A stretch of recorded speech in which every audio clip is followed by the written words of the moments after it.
احمق لوگ کہیں گے کہ مسلمان جس قبلے پر پہلے سے چلے آتے تھے اب اس سے کیوں منہ پھیر بیٹھے؟ تم کہہ دو کہ مشرق اور مغرب سب اللہ ہی کا ہے، وہ جس کو چاہتا ہے سیدھے رستے پر چلاتا ہے، اور اسی طرح ہم نے تم کو امت معتدل بنایا ہے تاکہ تم لوگوں پر گواہ بنو اور پیغمبر آخر الزمان صلی اللہ علیہ وآلہ وسلم تم پر گواہ بنے۔ اور جس قبلے پر تم پہلے تھے اس کو ہم نے اس لیے مقرر کیا تھا کہ معلوم کریں کہ کون ہمارے پیغمبر کا تابع رہتا ہے اور کون الٹے پاؤں پھر جاتا ہے۔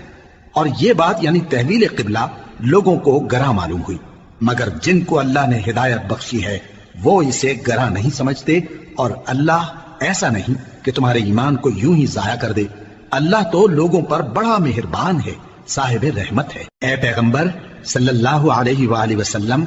ہم تمہارا آسمان کی طرف منہ اٹھانا دیکھ رہے ہیں، سو ہم تم کو اسی قبلے کی طرف جس کو تم پسند